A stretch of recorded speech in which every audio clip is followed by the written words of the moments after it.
안녕하세요. 모닝쇼 김은별입니다.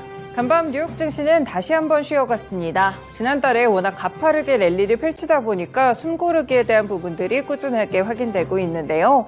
그렇지만 조금 더 다행인 점은 금리 인하에 대한 시그널들은 계속해서 잡힌다는 점입니다. 특히나 고용과 관련된 지표들이 이번 주에 내내 발표가 될 예정인데요. 일단 민간 고용 지표도 지난밤에 나왔는데 역시나 어제 나왔던 졸츠 보고서와 같이 결을 하는 모습을 기록하기도 했습니다. 일자리가 둔화되고 있는 상황인데요. 물론 금리에 대한 부분에서는 긍정적으로 작용을 할 수 있지만 이제는 다시 한번 일각에서는 경기 침체에 대한 이야기로도 번지고 있습니다.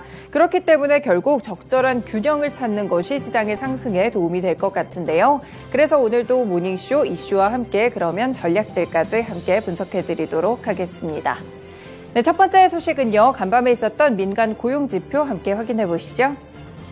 네, 지금 뜨거웠던 미국 고용시장이 점차 식고 있다는 모습들이 이 데이터를 통해서 꾸준하게 확인되고 있는데요. 간밤에 있었던 ADP 보고서에 따르면 지난달에 민간 기업 고용은 전월 대비 10만 3천 개 증가하는 모습이었습니다. 월가의 예상치는 13만 건 정도 증가할 것이라고 봤기 때문에 이보다는 훨씬 더 둔화된 지표가 나왔다고 확인을 해보실 수 있을 것 같고요. 전월 대비해서도 보셨을 때 이 고용에 대한 증가폭 자체가 상당히 둔화됐다는 점이 현재 특징으로 함께 잡히고 있습니다.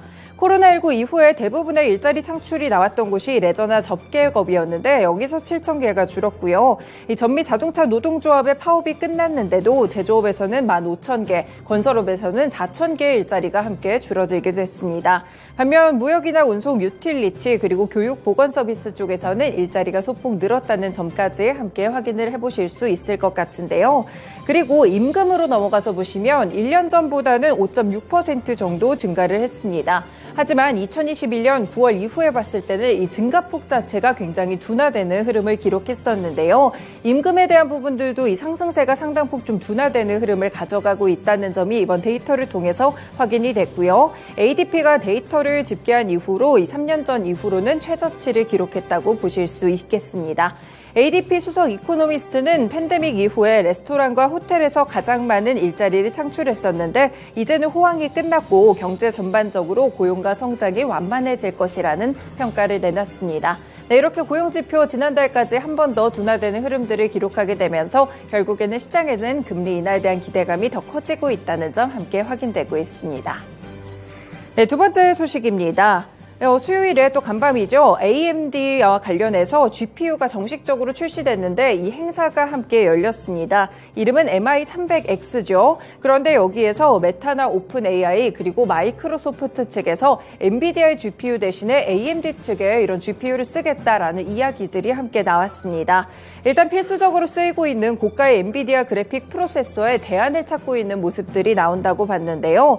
AMD는 MI300X가 새로운 아키텍처에 기반을 하고 있고 종종 상당하게 성능이 오르고 있다라고 이야기를 했습니다. 데이터를 더 빠르게 전송을 할 수가 있고요. 인공지능에 더 빠르게 적용을 할 수 있다는 점이 이번의 특징이라고 보실 수 있겠는데요. 직접 리사수 CEO가 나와서 이 성능에 관련된 설명들을 함께 내놓기도 했습니다.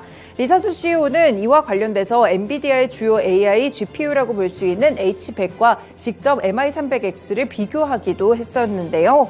일단 수는 이 성능은 더 나은 사용자 환경으로 직접적으로 변환된다면서 무언가를 물었을 때 특히 응답이 조금 더 복잡해졌을 때 이 GPU를 통해서 더 빠른 해답들을 얻을 수 있다고 봤습니다. AMD는 수요일에 투자자들과 파트너들에게 AI 개발자들이 엔비디아를 선호하는 주요 이유 중 하나였고 또 AMD의 주요 단점을 해결하기 위해서 하나의 소프트웨어 제품군도 개선했다고 밝혔고요. 일단 가격도 상당히 중요하겠죠. 이번 행사에서는 가격을 구체적으로 밝히지는 않았지만 엔비디아가 워낙 또 고가를 가지고 있기 때문에 엔비디아보다는 비용이 좀 적게 될 것으로 책정이 될 것으로 현재 보이고 있습니다. 결국에는 엔비디아가 독점적으로 차지하고 있던 GPU의 영역을 AMD 쪽에서 조금 나누지 않을까 이런 기대감들이 지금 커지고 있는 상황인데요. 다만 이에 따라서 엔비디아의 주가는 오히려 2% 정도 급락하는 흐름을 가져갔고요. AMD는 반면에 시간외에서 상승한다는 점까지 함께 체크해 보실 수 있겠습니다. 네, 마지막 유가 관련 소식입니다. 국제유가 이번에 감산 소식이 있었는데도 불구하고요. 계속해서 하락세로 치닫고 있는 모습인데요. 어느새 70달러 선도 이제는 이탈하는 흐름이 나왔습니다. 간밤에 4%나 급락을 했고요. WTI 선물 기준으로 봤을 때 69.19달러를 기록하게 되면서 결국에 70달러 선 한 단계 아래쪽으로 내려온 모습까지 함께 확인됐습니다.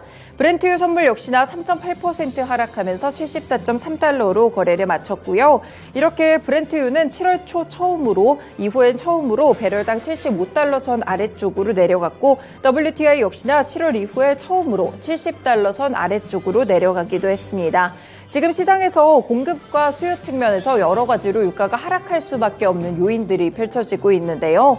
일단 공급 측에서도 살펴보시면 지난주 미국의 에너지정보청에 따르면 휘발유 재고가 540만 배럴 증가했다고 말을 했습니다. 예상했던 100만 배럴 증가보다도 무려 5.4배나 높은 수치가 크게 증가를 했고요. 공급에 대한 부분들이 나타나면서 이렇게 다시 한번 재고가 급등하는 모습들이 함께 펼쳐졌습니다. 이뿐 아니라 수요에 대한 둔화 우려들도 나오고 있는데요. 이미 미국 역시나 경기 침체가 예상되는 상황이기도 하고 얼마 전에는 중국 또 무디스 측에서 중국의 신용 등급을 낮추기도 했었죠. 중국 쪽의 수요 둔화도 상당할 것이라는 그런 분석들이 함께 나오고 있습니다. 그렇기 때문에 지금 공급 측면 그리고 수요에 대한 우려들 전반적으로 좀 커지고 있는 상황인데요. 그리고 앞서서 블라디미르 푸틴 러시아 대통령과 아랍에미리트, 사우디아라비아를 또 방문을 하기도 했었죠. 이 자리에서 빈 살만 사우디 왕세자를 만났는데 석유와 오펙 플러스와 관련된 논의들이 주로 이뤄졌다고 합니다. 과연 감산에 대한 부분들은 어떻게 될지 유가가 계속해서 좀 하방 없이 내려가는 모습들을 기록하게 될지 여기에 대한 흐름들까지 함께 증시에서 살펴보실 필요가 있겠습니다. 네, 이렇게 간밤에 있었던 소식들 3가지 함께 전해드렸습니다. 모닝쇼 본격적으로 출발합니다.